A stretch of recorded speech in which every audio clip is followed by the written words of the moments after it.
गणानां त्वा गणपतिं गवामहे कविं कवीनामुपमस्रवस्तमं ज्येष्ठराजं ब्रह्मणां ब्रह्मणस्पदान शृण्वन्नोतिभिस्सीदसादनं तत्पुरुषाय विद्महे वक्रतुण्डाय धीमहि तन्नो दन्ति प्रचोदयात्।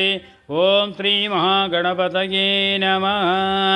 गजाननं भूतगणातिसेवितं गवित्तजम्बूफलसारभक्षितम् उमासुतं शोकविनाशकारणं नमामि विघ्नेश्वर पादपङ्कजम् अगजाननपद्मार्कं गजाननं महर्निशम् अनेकदं तं भक्तानामेकदन्तमुपास्महे।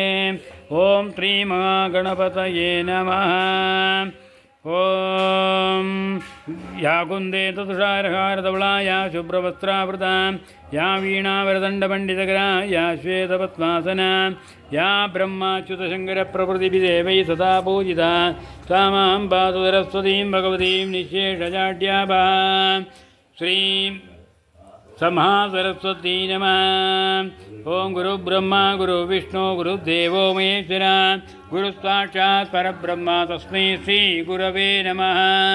गुरवे सर्वलोकानां विषजे भवरोगिणां निधये सर्वविद्यानां श्रीदक्षिणामूर्तये नमः। अस्मद्गुरुचरणारविन्दाभ्यां नमः। ॐ माधर्मे मधुवैडकपक्षिणिमकिणप्राणापहारोद्यमे हेलानिर्मदधूम्रलोचनपदेहे चण्डमुण्डार्दिनी निःशेषीकृतरक्तबीजनजे नित्ये निशुम्भापहे शुम्भत्वं तिनितं कराशुतिरितं दुर्गे नमस्तेऽम्बिके।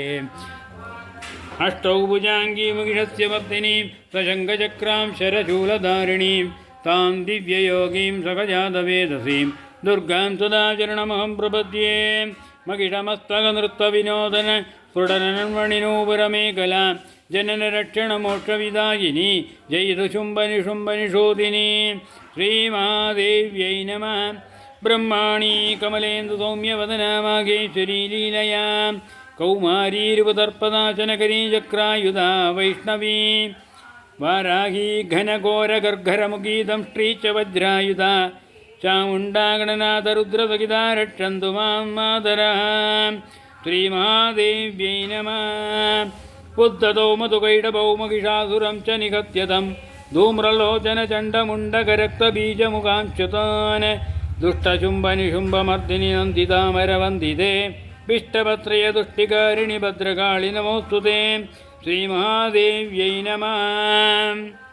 लक्ष्मीप्रदानसमये नवविद्रुमाभां विद्याप्रदानसमये शरदिन्दुशुभ्रां विद्वेषिवर्गविजये पितमालनीलां देवीं त्रिलोकजननीं शरणं प्रपद्ये।